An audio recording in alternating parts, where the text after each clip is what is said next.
Olá, amigos da missão. Estamos aqui hoje para um AmiCast e hoje eu estou aqui com um convidado muito especial, um grande amigo de caminhada, de missões urbanas, de missões estaduais.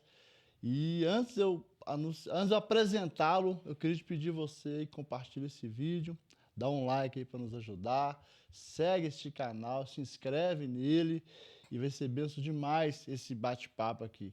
Hoje eu estou aqui, pela graça de Deus, meu amigo Eli Júnior, conhecido como Eli Cadeira, e eu vou deixar ele se apresentar, falar um pouco de quem ele é. Eli, prazer estar aqui com você. Muito Amém, obrigado pastor. por aceitar esse convite. E eu quero aí que você se apresente aí para a galera.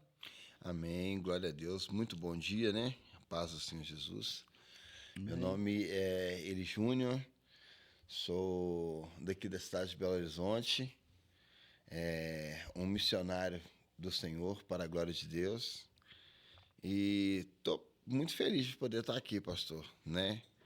No início da minha caminhada, o senhor foi alguém que inspirou muito, talvez você nem saiba disso, ao certo, né? Mas foi alguém que eu me inspirei muito no início da minha caminhada e uma alegria poder estar com o senhor aqui hoje compartilhando esse momento, né? Benção Falar de demais. missões. Benção demais. Ô Eli, antes de a gente entrar no foco do bate-papo, que é o desafio de cumprir o ID, eu queria que você desse aí uma pincelada aí na sua história, como você se converteu, como Jesus te chamou. Eu sei que foi uma chamada dolorida. Fala um pouquinho aí da sua caminhada, que eu sei que você foi usuário de droga, né, por muitos anos, Sim. sofreu um terrível acidente. E fala um pouquinho pra gente aí, pra gente saber um pouquinho da sua história. Amém, pastor. Minha vida foi marcada por muitas contradições, né? Devido à curiosidade e eu muito cedo fui inserido, né? Apresentado a esse mundo de drogas, de vícios. A cultura ela entrou muito forte também na minha vida. E aquilo que começou com 12, 13 anos de idade ali como uma aventura entre amigos, como curiosidade, aos 31 anos de idade se tornou ali um tempo muito dolorido, né? Uma escravidão, dependência química, quadros e surtos psiquiátricos, até que eu sofri um acidente, um trauma, né? Eu dormi numa via férrea fazendo consumo de drogas e acordei 4 dias depois no hospital sem a metade do meu corpo. Eu entendi naquele momento, né, que falaram comigo que eu tinha sofrido um acidente, mas que ia ficar tudo bem, que graças a Deus eu estava vivo, mas eu ainda não tinha recebido a notícia que o acidente tinha sido, você perdeu a metade do seu corpo.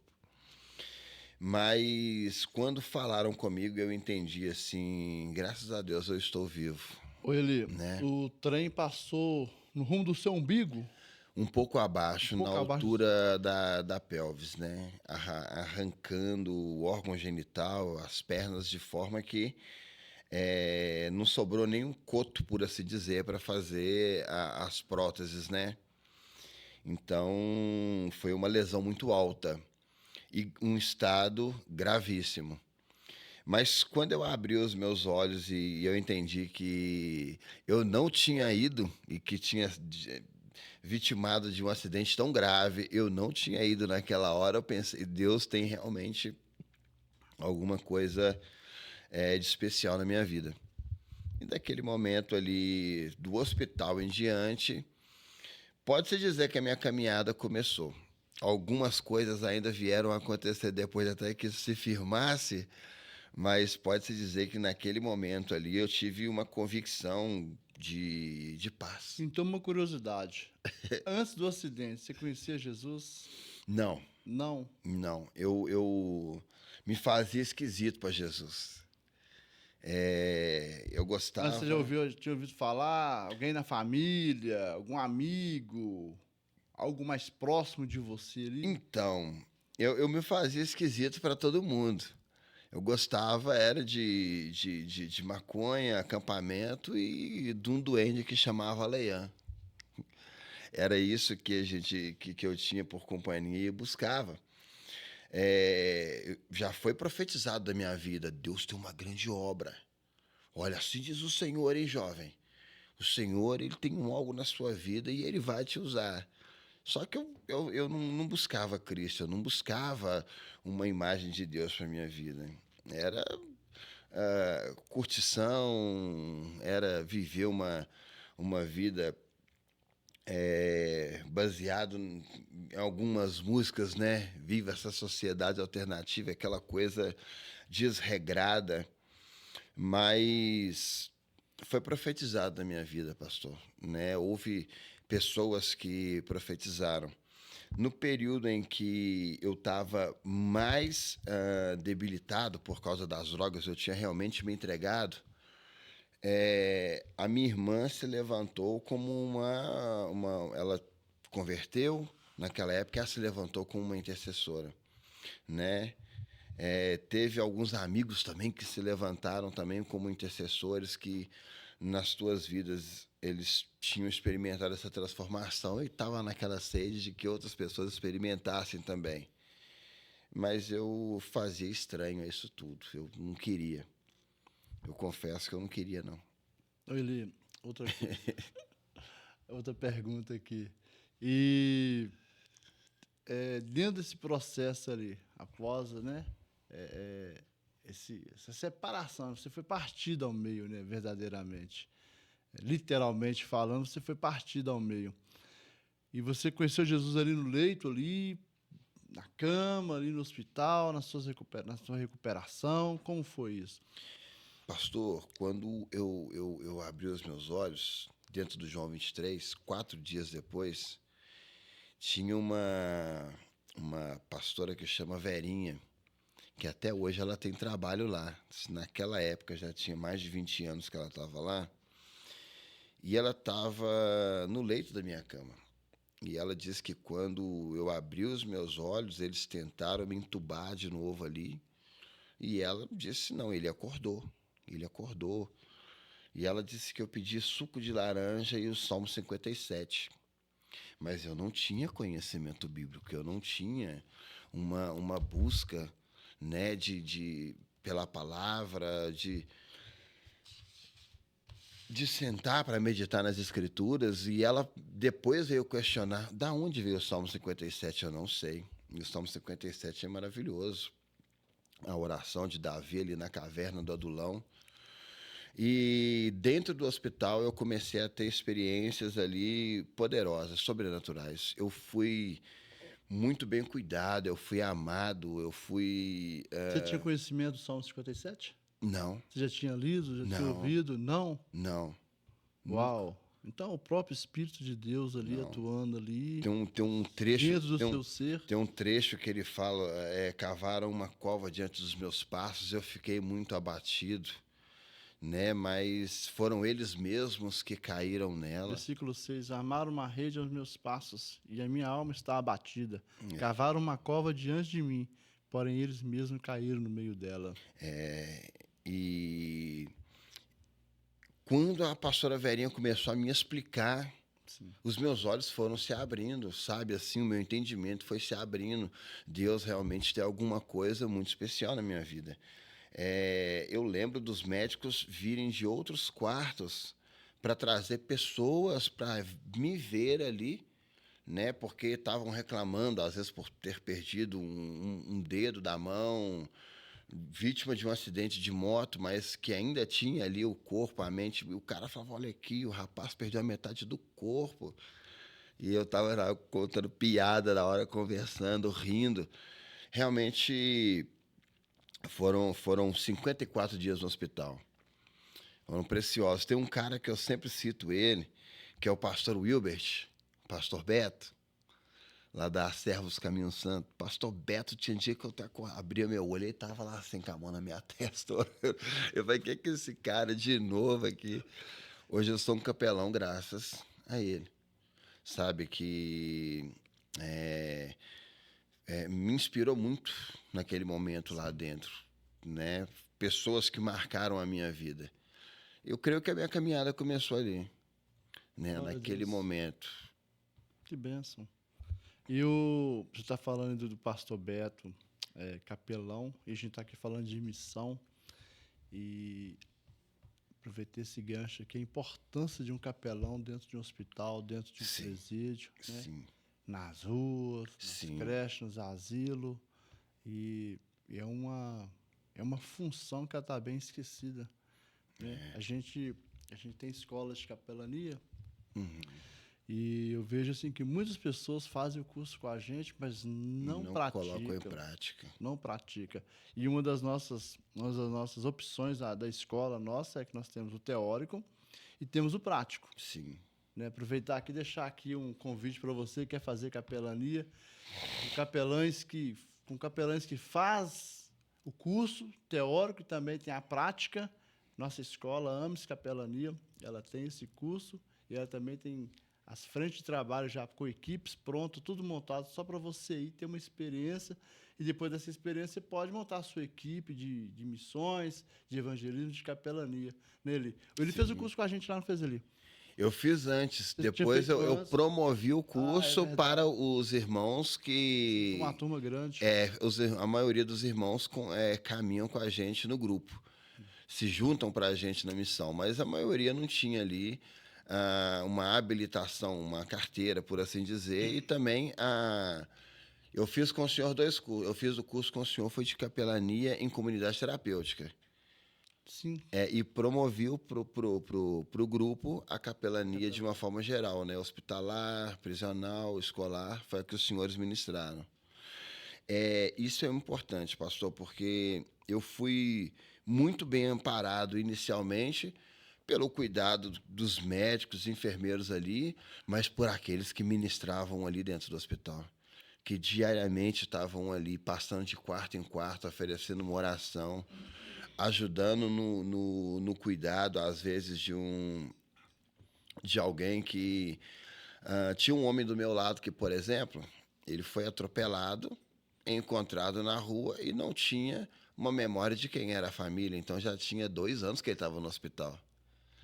Eram capelães que cuidavam dele, que tinham essa incumbência de ir lá, abraçar ele, ajudar ele, levar um alimento para ele, né? Então isso é missões também, né? Muito Importantíssimo, né? importante, necessário, essencial. Verdade? Vamos lá. Me fala um pouco aí do GMRV 21. Seu grupo. GMRV. GMRV 21. Amém. Me fala um pouco aí do grupo de missões que você é coordenador desse grupo, né? O fundador, Sim, não é sim. isso? Faz missões urbanas. Sim. Fala um pouco pra gente. Então, nós estivemos em 2019 na Jaíba. E a gente foi, acho que um pouco antes da pandemia. E quando nós voltamos, nós sentamos para poder conversar, né, aquele feedback sobre o trabalho. Já realizávamos trabalho em comunidade terapêutica e sentamos para poder conversar acerca de como que a gente seguiria, porque cada um era de uma igreja, cada um tinha ali o seu trabalho na igreja local, a sua ocupação e atividade, mas aqui fora todos nós tínhamos o mesmo interesse em amor. E nós sentamos e começamos a conversar, então veio o grupo evangelístico de missões Resgate Vidas. Quem são vocês? Nós somos um grupo de evangelistas. O que vocês fazem? Nós resgatamos vidas. E realmente é algo que está no DNA do nosso trabalho. O evangelismo de rua, praticamente todas as vezes em que a gente vai, tem frutos. Eu acordei essa manhã aqui com uma mãe pedindo uma intervenção. Olha, eu preciso de ajuda para o meu filho. E a gente vai até lá, a gente vai se deslocar até lá. Então, assim, a única coisa que nós colocamos na época para os irmãos é que você tem que congregar em algum ministério. Você tem que ter comunhão na sua igreja local. Se eu ligar para o seu pastor e perguntar para ele como é que está a sua vida lá, ele tem que falar comigo. Cara, isso é muito importante, sabe por quê? Eu vejo que tem tantos missionários que dizem missionários, mas que não congregam, que não participam de um corpo, que fala mal da igreja. Tem que congregar. Eu não consigo entender como alguém quer converter alguém, ser igreja, porque a igreja somos nós, sem participar de uma igreja. Sim, sem estar inserido, né, na igreja local. E o outro, né? E fala, às vezes, alguns missionários acabam falando mal da igreja, falando mal de uma liderança, e acaba que ele depende também da igreja, e que é essa igreja é que oferta para ele, que é essa igreja que dá suporte para ele. Então é muito importante essa questão de você exigir que a pessoa congregue, que ela participe de um corpo, né, para que participe do teu grupo, porque isso é realmente importante. Se o grupo é de evangelismo, e evangelismo cristão, então é necessário então que essa pessoa ela seja congregando. Vamos lá, continua aí. Está muito interessante. Então, colocamos isso como um padrão de regra, né? Porque indiferente de onde você vai estar mais tarde nesse dia, ou amanhã, ou mês que vem, você tem que ter essa comunhão. E só que também a gente não se prendeu à questão da placa, para a gente poder não ter aquela questão de falar assim, não, o GNRV ele é exclusivo da igreja tal, para não ter esse bloqueio. Então, para ser também o interdenominacional, né? Para que todos pudessem vir e servir. E eu lembro que algo que me impulsionou, aí sim eu vou entrar para falar o que me impulsionou naquela época e que foi tremendo. Nós já queríamos, já acompanhávamos o pastor de missões, mas estávamos chegando na igreja naquela hora. Eu falo por mim, falo pela minha esposa que estava voltando, e queríamos nos sentir úteis. Já exercíamos a função no diaconato, atuávamos dentro da igreja, mas começamos a servir também com o pastor de missões, mas a gente queria aprender mais. E eu fui convidado para a Madrugada do Carinho, isso há 8 anos atrás. E através da Madrugada do Carinho, eu ouvi falar do nome do senhor, pastor Jackson Benfica, lá da MDJ, lá, a gente leva o pessoal para lá. E com o Ricardinho, eu peguei o contato do senhor.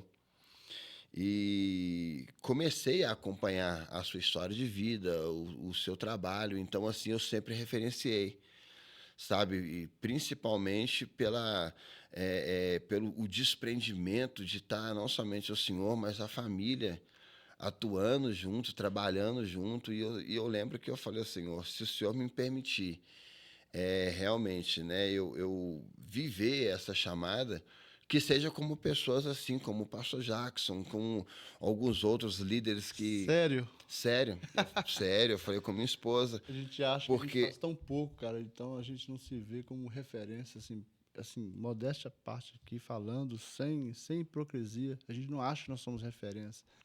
mas é assim, pastor, porque o que acontece? Eu conheci um amor que eu não via dentro... aí sim eu posso falar, dentro de muitos líderes dentro da igreja. E o senhor estava ali como igreja e abraçando e recebendo as pessoas, sabe? Cuidando de vidas, cuidando de almas. Então, naquele momento ali, foi muito forte. E acho que uns 2 anos depois que eu fui ouvir o testemunho do senhor, que aí que foi mais impactante ainda, né? De transformação. Eu falei, meu Deus, como que o senhor é poderoso. Então, o GNRV ele veio de uma necessidade ao qual nós entendemos naquela hora para aquilo que a gente fazia. Todos nós, né, éramos pessoas que ali no começo ansiávamos por missões, ansiávamos por poder pregar a palavra, mas dentro da igreja era um aqui, o outro lá, o outro lá. Então a gente, né? Juntou tudo. E O pastor Luiz, ele fala que Deus não une pessoas, Deus une propósito, né? ele une Então, essa propósitos. junção aí de propósito, nasceu o grupo. E cada um tá dentro do seu ministério hoje, caminhando, sendo frutíferos lá. E quando a gente Servir na marca algum igreja encontro, local. servindo na igreja local, e quando a gente marca algum encontro, por exemplo, olha, hoje eu trabalho 12 por 36, eu posso ir amanhã. Então, amanhã, se a gente tem algum trabalho determinado, vai. Ou tem aquele dia em que todos podem estar juntos. E ficou funcional, Que bênção. ficou bacana. Glória a Deus. Fala um pouquinho onde vocês estão atuando hoje, o que vocês têm feito. Então, nós estamos ali no bairro União, né? Temos a nossa casa lá. Eu preparei um espaço lá, eu e minha esposa, que nós fizemos ali um local de triagem. Temos o bazar, que é um ponto estratégico dentro do bairro, onde as pessoas vêm ali. Tem vezes que não vai para comprar nada, mas o dia inteiro a gente está orando, orientando, direcionando. Cara, esse negócio do bazar é fantástico, né? Só te cortando aqui, porque lembrei aqui, nós também criamos um bazar, eu e o Adriano, e bazar, esqueci até o nome dele aqui agora, mas a proposta do bazar foi, e foi por muito tempo, o tempo que ele durou, o bazar ele era 100% missional, o nosso bazar. Em toda a renda do bazar, nós tirávamos a despesa do aluguel, água, luz, telefone, internet ali, e enviava essa oferta, 100% dessa oferta, para o projeto lá no sertão sergipano. Isso, Polo Sertão Sergipano. E aí, é interessante que o bazar virou uma igreja. Então tinha dia ali que a Adriana orava para 4, 5, 6 mulheres, e as mulheres começaram a ir para aquele bazar para se abrir. Eu lembro que tinha mulheres aí com crianças, com problema de autismo. E aí a Adriana virou uma conselheira. E tinha dia que eu perguntava, Adriana, como foi a venda hoje? Ah, hoje não vendeu nada. Mas fulano, cicrano, betano foi lá, nós oramos, chorou, aconselhei. O bazar, o brechó, ele vira uma igreja. Como quando se tem um projeto voltado para o reino e como o reino usa esse projeto para todas as Para instâncias, né? beneficiar as pessoas, né? Tem dia que a minha esposa está passando mal, que é aquele dia que a mulher está indisposta, uma dor no corpo, dor de cabeça. Mas mesmo assim ela está lá dentro. Aí teve um dia que ela estava deitada no sofazinho lá no fundo, ela fez assim, eu tô passando mal, vou ficar deitada aqui um pouquinho, com a mão assim no rosto. Aí entrou uma mulher e começou a olhar as coisas, né? Aí eu falei, Elaine, tem uma cliente aqui, levanta um pouquinho, atende ela aí. Quando a Elaine levantou e falou que estava passando mal, a moça falou assim, menina, eu não sei o que é que me fez entrar aqui, porque eu tô desde cedo com uma pressão na cabeça, com uma dor no corpo e alguma coisa. Eu não ia vir pro lado de cá, me fez eu vir e entrar aqui. Eu não preciso de roupa, eu não preciso de nada. A Elaine falou assim, então vem cá e vamos orar. Minha esposa orou, a dor dela passou. Ela só precisava de Jesus. O que a minha esposa estava sentindo, o que minha esposa estava sentindo era o que aquela mulher estava sentindo. Quando a minha esposa Espiritual. orou, era como que se fosse. Então, aí eu comecei a falar assim, Senhor, manda mais uma, porque ela vai ficar bem, sabe? Manda mais uma pessoa aqui que ela vai ficar bem. Então, assim, nós também temos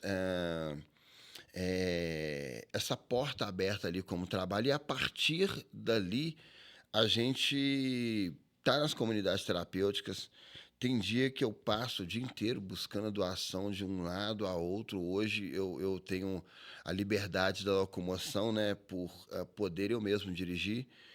E a gente tem o trabalho evangelístico. O dia que o nosso grupo não faz, a gente se une a outros irmãos.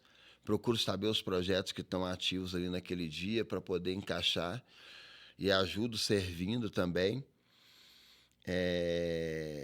Estou muito feliz que vou poder, no mês que vem, em julho, a gente vai para o sertão pernambucano.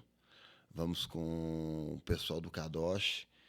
Então, assim, para mim vai ser uma experiência incrível, né? Uma oportunidade incrível.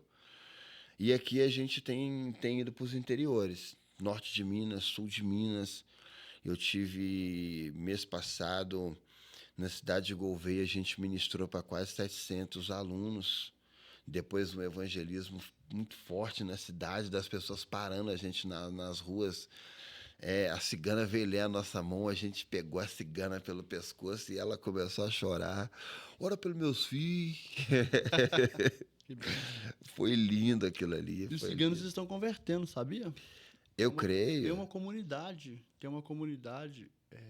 gigantesca em Minas Gerais, com milhares de ciganos cristãos. Eu conheço alguns pastores ciganos, Sim, região de Contagem de Betim, são fantásticos. Falei com eles, vão trazer olha eles que para legal. bater um papo aqui. Isso Falar é sobre isso. bênção, isso é bênção. E Eles são muito discriminados na rua, sim, né? e aqui, você falou do cigano aí. Segunda-feira agora, eu vi um testemunho dos ciganos convertendo no Iraque. Abriu uma igreja no Iraque, é um país perseguido. E o testemunho é o seguinte, me desculpa te cortar, mas eu tenho que contar isso aqui. Havia uma criança lá muda e paralítica. E o cigano iraquiano disse: vocês dizem que Jesus, o Messias, cura e salva. Se ele curar o meu filho, aqui vira uma igreja, dentro do Iraque. Imediatamente o menino andou E e falou para a glória de Deus. glória a Deus. E agora tem uma igreja no Iraque. Aleluia. Vamos orar para que Deus fortaleça a fé dos irmãos. E 70 pessoas daquela família se converteu. Amém. Então continua aí, Gouveia, Amém. a cigana. Isso. E então, assim, esses evangelismos eles têm sido assim muito fortes, muito impactantes, porque nós temos visto que mesmo em meio a uma cultura, né, que invadiu assim de uma forma desregrada, pervertendo mesmo a mente dos jovens, quando nós estávamos ali dentro no início. Tem aquela coisa de adolescente, né? De estar rindo, de estar brincando, mas quando a gente entra pro assunto das drogas e pro que elas causam como impacto, a destruição que causam na mente, na família, na estrutura, na sociedade, e que eu coloquei a minha foto no telão lá, né? E eu sou uma vítima dessa busca desenfreada por adrenalina que quase custou a minha vida, aí todo mundo ficou sério.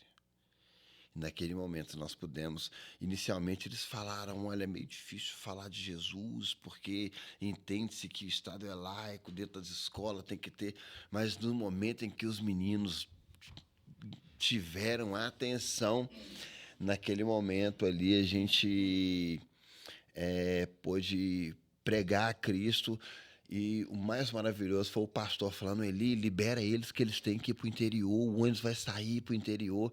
Eu falava: pastor, como que eu paro isso? Como que para mais de 150 alunos, pastor, chorando, e os missionários não estavam dando conta que era 4, 5 alunos por missionário. E foram e não queriam ir embora, não. No final, aqueles que eram da cidade não foram embora. Aí o professor veio de novo. Tem que liberar a sala, porque vão chegar um outro pessoal para a turma da noite. E tem sido assim, né? A gente tem trabalhado e levando essa expressão de amor a partir daquilo que Deus fez com cada um de nós. Cada um dos que estavam ali conosco, a gente podia apontar e referenciar. Esse aqui saiu debaixo de uma marquise, esse aqui saiu debaixo de uma cama com uma depressão, com síndrome do pânico. Então, eram pessoas que realmente foram marcados de alguma forma pela vida e agora por Cristo, né? Que benção, que benção. Parabéns aí pelo trabalho. Amém. A gente fala esse parabéns, a gente sabe que a gente nem precisa de ser elogiado. Eu sempre falo que missionários não precisam de elogios, missionários precisam de recurso para fazer a missão, né? E falando de recurso, vamos aqui aproveitar aqui e te perguntar quais são os maiores desafios aí que você, sua equipe, seu grupo de missões tem enfrentado. Quais são os maiores desafios? O pastor Jackson, O que acontece?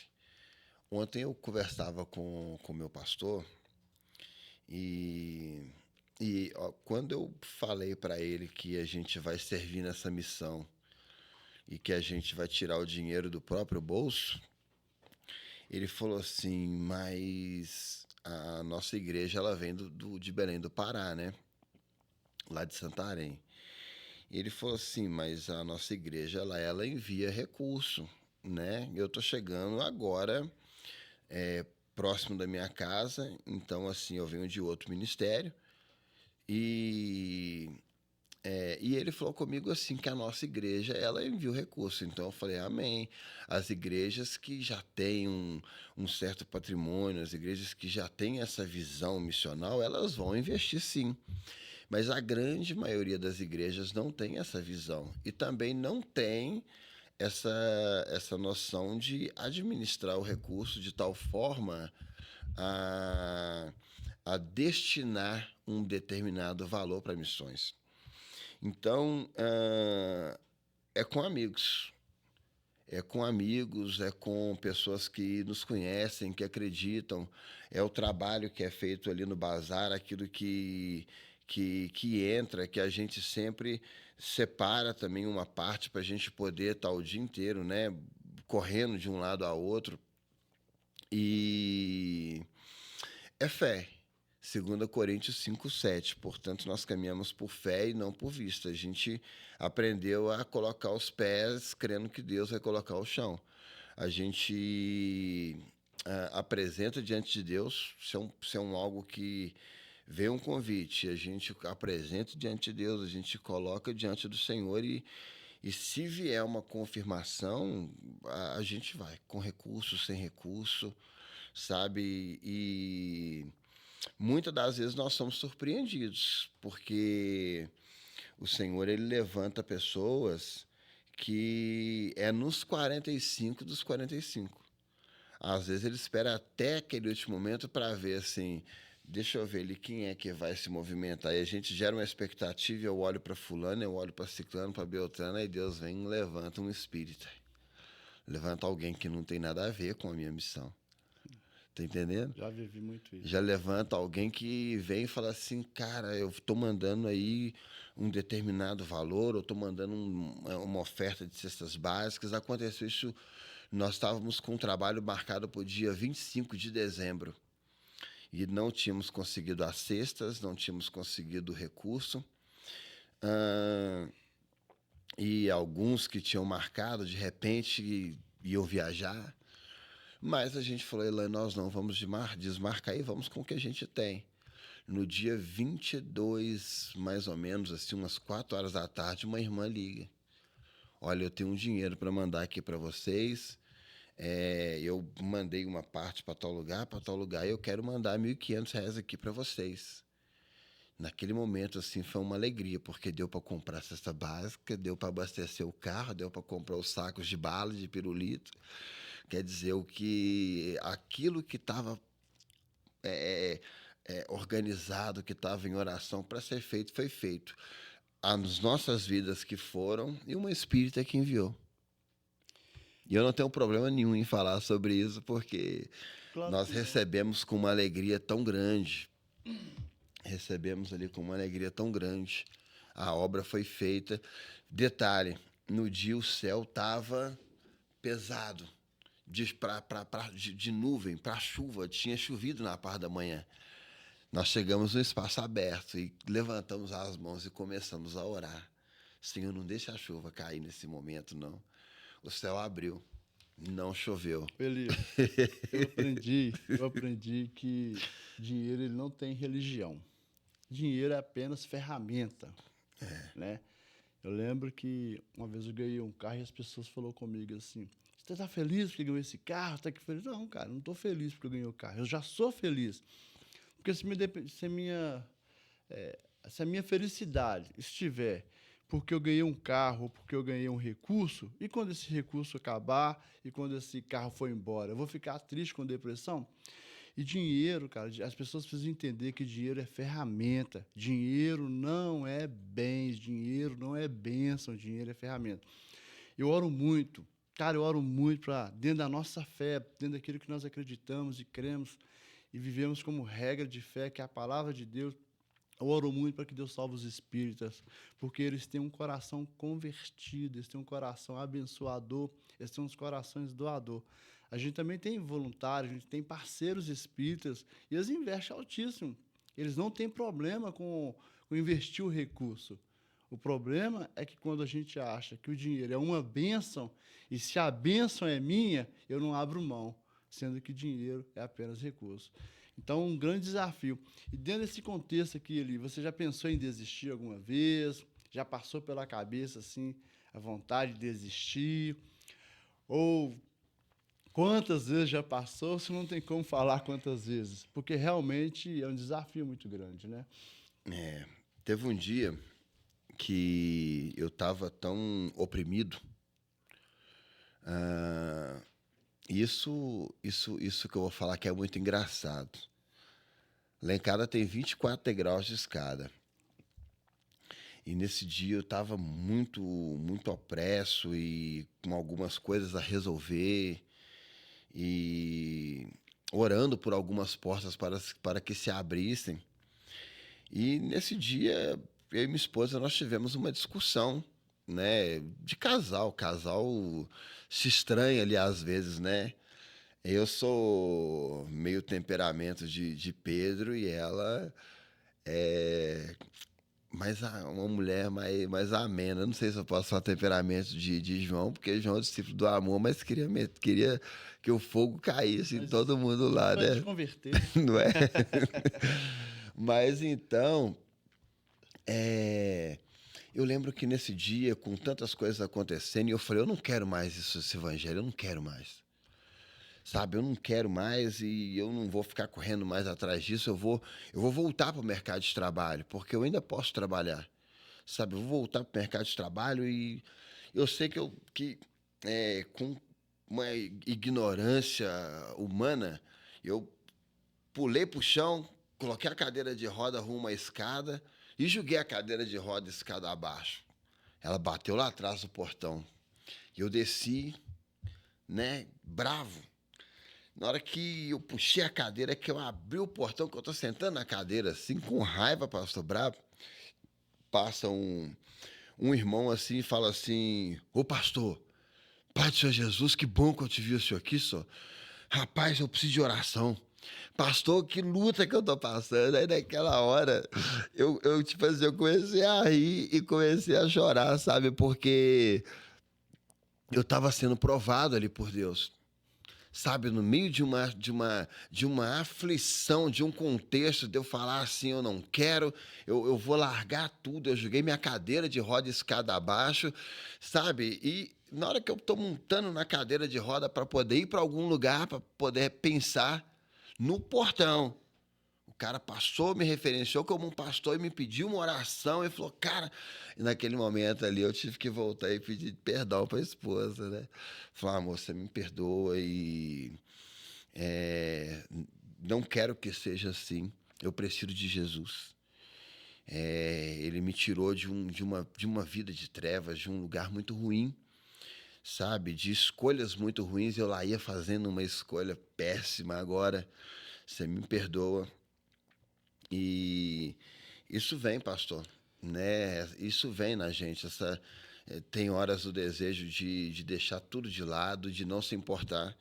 Teve um dia que eu vi um rapaz e eu conversando com ele, ele veio me pedir ajuda. Eu falei, mas você tem um acesso à comunidade terapêutica, por que você não leva o irmão? Ele falou, cara, eu não mexo com homem mais, não mexo com vida mais, nós agora só trabalhamos com animais. Ele e a esposa largou tudo e foram cuidar de pets, abriram um lugar para criar, cuidar de pet, porque foram 12 anos ali tentando cuidar de vidas e ingratidão em cima de ingratidão. E foi, mas esse cara eu não posso deixar ele de lado e foi ali para pedir ajuda para que a gente pudesse conduzir aquela pessoa. Então eu tenho muito medo disso, Então, sabe? De abandonar isso que Deus colocou na minha mão, sabe? qual é o qual é o maior desafio nosso como geração de evangelistas, geração dos filhos de Deus nos dias de hoje? É que foi ensinado para nós que nós temos que ver os nossos frutos. Talvez seja essa a frustração desse amigo seu. Vou te falar uma coisa. Me responde, por favor. Quantas vezes você viu uma mangueira chupando uma manga? Ela não pode fazer isso. Quantas vezes você viu um limoeiro chupar um limão? Um abacateiro, então? Não. Partir um abacate, pôr um açúcar e comer. Qual que é o problema da nossa Eles geração? não produzem frutos para si mesmo. Exatamente. Nós queremos resultado porque nós somos ensinados a usar, a desfrutar dos nossos próprios frutos. Então, por que as pessoas elas cansam e por que as pessoas desistem do seu chamado? Por que as pessoas estão desistindo da caminhada? Não é só uma dificuldade, como você passou, eu também passo, financeira. Não é só uma dificuldade de falta de recurso, às vezes ali. É porque nós somos gente, para começar. E se a gente também não tivesse esse sentimento, teria alguma coisa errada com a gente, correto? Mas o maior problema nosso é que nós queremos desfrutar dos nossos frutos. Eu falo que você disse assim, você me disse agora mesmo, a gente vai para a rua e toda vez que nós vamos a gente tem fruto. Eu vos digo que toda vez que você vai, 100% é fruto. Porque uns plantam, outros regram, e quem dá o crescimento é o Espírito Santo de Deus. Sim, sim. Mas as pessoas me perguntam, você não cansa de trabalhar como mendigo? Você não cansa de trabalhar como morador de rua? Cara, eu já não trabalho mais como morador de rua. Hoje a minha vida inteira é trabalhar com Jesus, porque eu vou na rua atrás do Jesus que está na rua. Porque E não é só na rua, né, pastor? A gente vai em presídio, a gente vai em Sim, hospital, a gente vai em todas as áreas. em todas as áreas. Mas como o contexto aqui é de casa de recuperação, normalmente o adicto, a maioria deles estão hoje nas ruas. Então, assim, eu vou atrás do Jesus que está na rua, porque naquele grande dia ele vai dizer, eu estive fome, você me deu o que comer. Eu estava nu, você me vestiu. Então é o Jesus que está na rua. E missões não é só um trabalho de rua, é dentro do hospital. A missão começa dentro de casa. Né? Para começar, a missão ela começa dentro de casa. É por isso que Jesus disse lá, não se coloca uma vela debaixo da mesa. Onde fica a mesa? Em casa. Mas coloca ela onde? No alto, no velador, para que ela o quê? Ilumine toda a casa. E eu gosto muito dessas comparações de Jesus, do Evangelho de Cristo, que ele fala sobre a dracma perdida, né? Alguém que está perdido dentro de casa. Ele fala da ovelha perdida, né? Ele vai falar da vela, né? Ou da lamparina que ilumina, porque às vezes é muito difícil você pregar para alguém dentro da sua casa. É muito difícil. Então, como é que vou evangelizar a minha família? Eu vou evangelizar a minha família não com palavras, mas com atitude. Porque eles me conhecem, meu passado, eles sabem das minhas falhas, eles convivem comigo. É onde nós mais somos, às vezes, julgados, mas quando a gente... eu, por muitas vezes, dentro da minha própria casa, por muitas vezes... Né? Outro dia meu pai falou, cara, às vezes você passa mais tempo na igreja, que não sei o que tem que trabalhar com missões. Eu falei, pai, eu passava esse tempo no bar. Agora tá na época do Camping Rock, era para mim estar lá se eu não tivesse convertido. Você tá entendendo? Ficava 5, 6 dias no acampamento. Então hoje a gente gasta esse tempo. Agora eles têm começado a enxergar isso de maneira diferente. Quando alguém chega perto deles e fala assim, nossa, seu menino mudou, tá diferente, rapaz. Meu irmão tem uma linha dentro da Umbanda, né, que ele segue. Eu ainda não consegui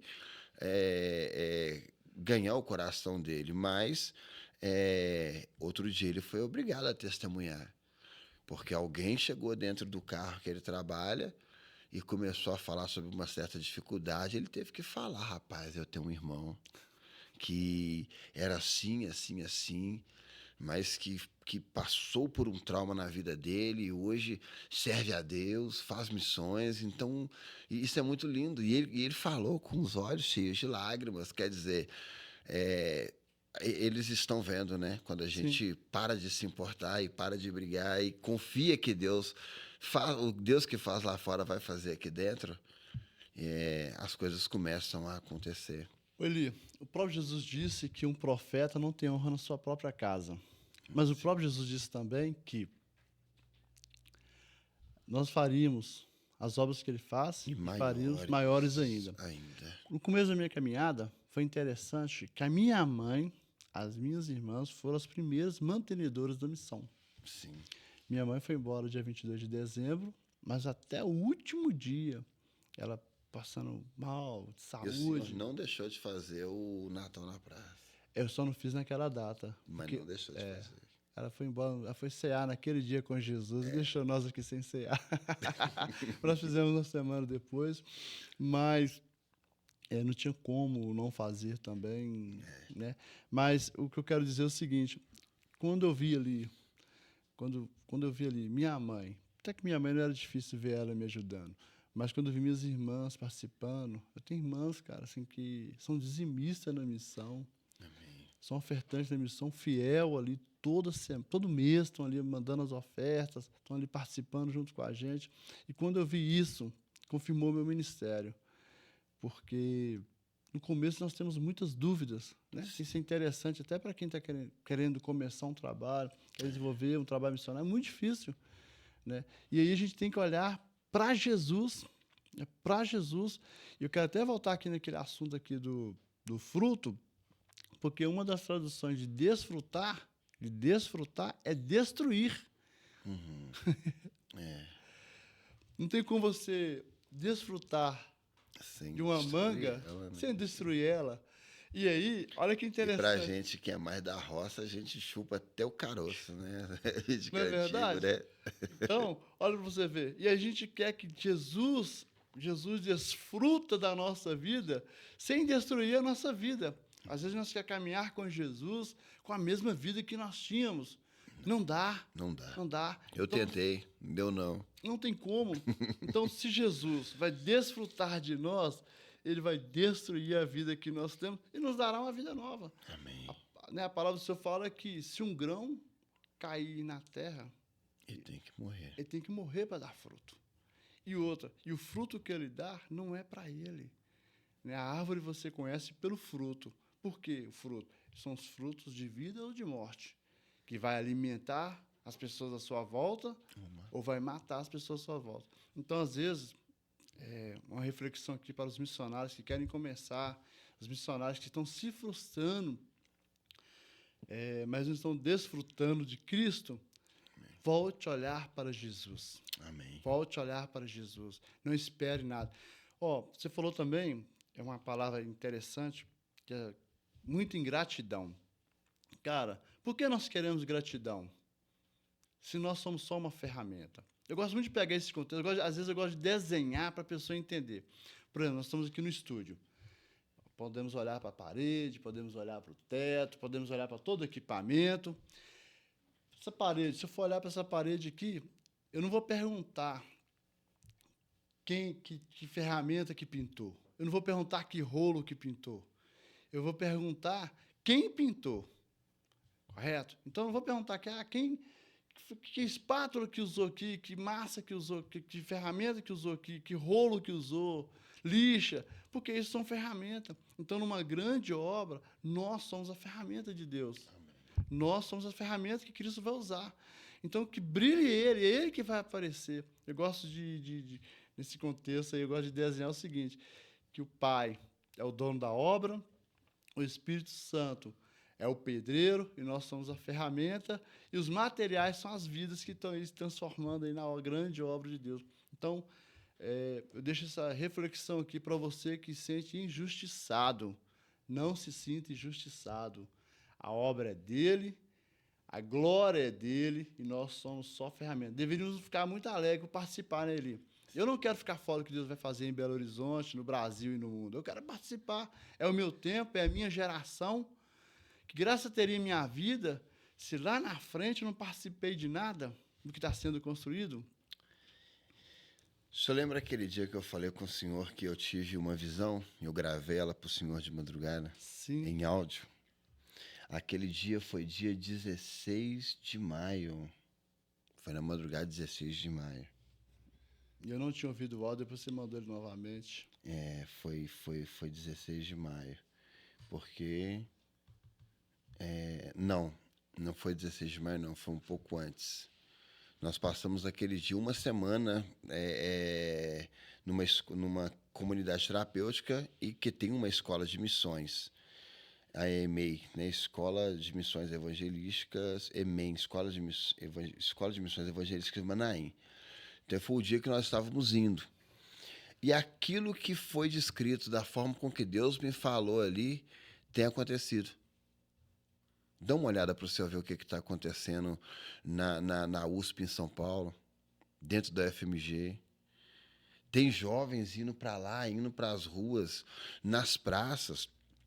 Eu tenho vários amigos que estão tirando as suas igrejas de dentro das 4 paredes e uma vez por semana ou a cada 15 dias. Tem uns que semanalmente, toda segunda-feira, estão indo para as praças do bairro. Porque eles estão entendendo a importância. Pô, cara, outra hora eu bebia cachaça naquele boteco ali da esquina e eu fui arrancado dali com 2,38 na cintura e hoje, para a glória de Deus, eu sou alguém que tem uma vida em Cristo, tem uma família em Cristo.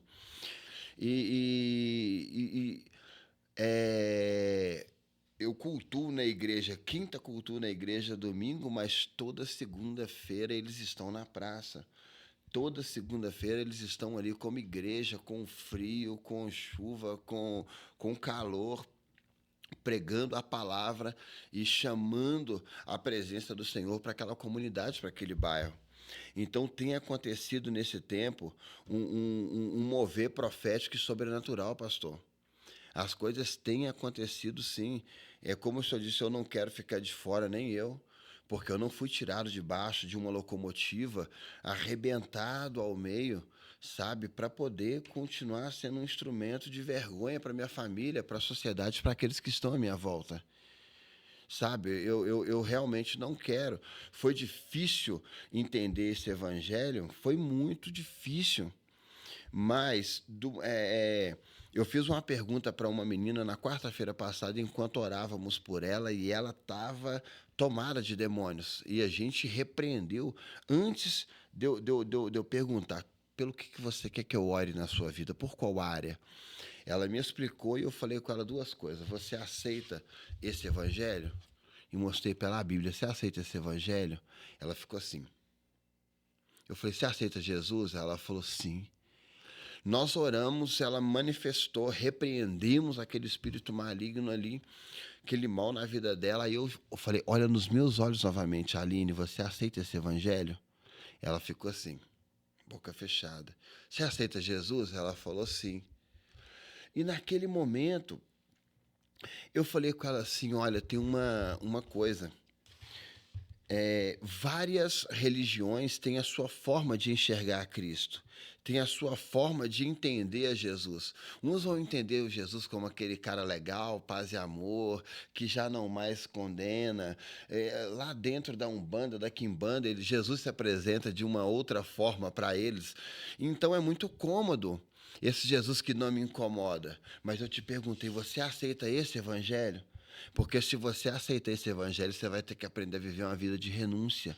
Porque Jesus fala em Lucas 9:23, quer vir após mim, tome a tua cruz dia após dia, negue-se a si mesmo e siga-me. Sabe? Então você vai ter que aprender a viver agora pelo contexto da luz da palavra. E de não mais viver para as suas vontades, mas para viver para a vontade de Deus. E quando eu falei isso com ela, ela se espantou, porque eu quero Jesus, mas eu não quero o evangelho de Jesus. E tem muita gente assim, debaixo desse jugo. Eu quero Cristo, mas eu não quero largar essa vida. Ou então ele vai para determinada congregação ou determinado lugar que Jesus já não está ali mais há muito tempo. Sabe, que a pessoa, ela senta e ela só quer receber, ela só quer engordar, ela só quer, sabe, para si própria. E a gente não. Nós entendemos uma necessidade de transbordar, de derramar. Sim. Sabe, de ir lá para fora, de compartilhar. Coisa linda é sentar perto de um idoso e falar de Jesus para esse idoso e começar a ouvir as experiências de vida desse homem. Hoje em dia, quando a gente chega na comunidade terapêutica, tem um de 18 anos e tem um de 60, eu falo com ele, aprende com o idoso. Pergunta para ele o que trouxe ele para cá. 60 não é idoso não, viu? Eu tô com 50, tô caminhando para 60. 65, né? 65 a partir, né? É a partir. Mas algumas comunidades não aceitam a partir dos 60 anos de idade. É lei. É lei, É lei. né? Mas quando você vê ali aquele ancião ali, você quer deixar uma lição, pede o mais novo para aprender com o mais velho. Senta perto dele e conversa com ele. Eu tenho certeza que você vai aprender muita coisa e vai se desvencilhar de muitos problemas na sua vida. É verdade. Aprendendo nos erros e na maturidade do que está ali. Glória a Deus, Eli, pela sua vida. A gente está caminhando para encerrar. Amém, Passa rápido, né? Nem parece. Foi rapidinho. E para a gente fechar aqui, eu queria aqui que você compartilhasse aqui quais são os sonhos do ministério, os próximos projetos. Você está uma viagem já para o sertão. Sim. E qual é o sonho do projeto? Quais são os sonhos aí de vocês para os próximos meses, próximos anos? Pastor, a única ambição que nós temos é almas, sabe? É poder ter suporte, que o Senhor ele não nos desampare. A minha esposa, ela ora assim, Senhor, não precisa diminuir as lutas, só não nos fortaleça e não permita que esse amor esfrie em nós, sabe? Aonde nós vamos chegar, eu já fui até hoje, sabe, muito além das minhas expectativas, porque o diagnóstico era, vai morrer. O diagnóstico não vai fazer mais nada, porque vai ficar numa cama e não vai movimentar mais. Mas, para a glória de Deus, nós já andamos bastante. Então,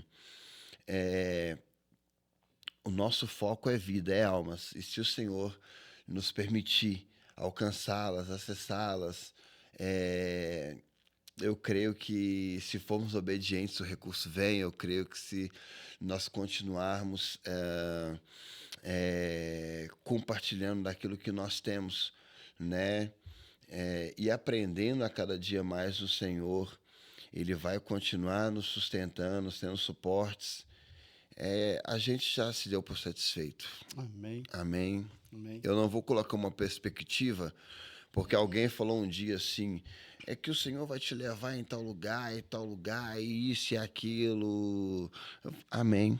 Se for a vontade do Senhor, nós vamos chegar lá. Eu falo sempre, se o Senhor já me levar para o céu, estou no lucro. Eu e a minha esposa, a gente recebeu uma visão muito forte. Uma visão muito forte. E a nossa visão o avião explodir. E a gente já tinha vivido tudo o que a gente tinha para viver. Então a gente, às vezes, fala assim, até que o avião exploda. Uau. Até que o avião exploda. Então, que seja a vontade do Senhor única e suficiente nas nossas vidas para que a gente possa continuar abrindo mão cada dia mais dos nossos prazeres, desejos e vontades carnais para poder viver a vontade única e exclusiva dele. Amém. Em nome de Jesus. Que conselho você daria aí para quem se sente, para quem tem um chamado, se sente chamado, mas tem medo de dar aí o primeiro passo, não sabe por onde começar? Que conselho você daria aí? Seja ousado. Pisa e vai. Amém. Creia, né? Creia. Se você não tiver, se você se limitar, né, as questões e olhar demais para a situação, você não vai sair do lugar. Então, seja ousado. Vai. Amém. Glória a Deus. Eli, nós estamos encerrando. Amém. Cara, muito bom aqui falar com você. Amém, pastor. E eu queria te falar com você aqui, cara, sem me bajular, sem nada. Você me inspira. Amém. Você me inspira. Às vezes nas rodas, né? Você sabe que a gente conhece muita gente. Às vezes na roda de bate-papo, papo de missões, você é um exemplo para nós. Amém. E a gente fala assim, cara, vamos tal. Um dia alguém usou esse princípio. Cara, o Eli não tem perna, tá indo. E vocês vão ficar parados? E às vezes eu sou surpreendido assim com isso também, sabe? De chegar em lugares assim que as pessoas... hoje do cara virar e falar assim, hoje eu caminho porque eu vi você caminhar. Sim. Aí eu brinco com ele, mas eu não tenho nem perna, cara, eu tô na cadeira de roda, foi por isso mesmo. Sabe, eu tava numa situação, assim, deplorável, mas eu tenho casa, eu tenho família, eu tenho empresa. E quando eu olhei para você ministrando pra gente ali, falando do amor de Jesus, eu apaixonei, cara. Eu não Glória a voltei Deus. mais. Eu não voltei mais para aquela vida. Hoje vive de uma maneira diferente. Eu fico feliz, glória a Deus. Bênção, né? Louvado seja o nome do Senhor. Bom, estamos aqui encerrando mais um AmiCast. Amém. E você que chegou até aqui, deixa aí o seu like. E que Deus Amém. abençoe sua vida, Deus abençoe sua casa. E você que tem uma chamada, ouça a voz do Espírito Santo. Não olhe para si, olhe para dentro de si, que o Espírito Santo já preparou todas as coisas para você. Amém. Fecha aí mais um AmiCast com Eli Júnior, para a glória de Deus. Deus abençoe. Abraço, abraço, amigo. Monte Vê, tamo junto aí, conta com a gente. Amém, pastor. Glória a Deus.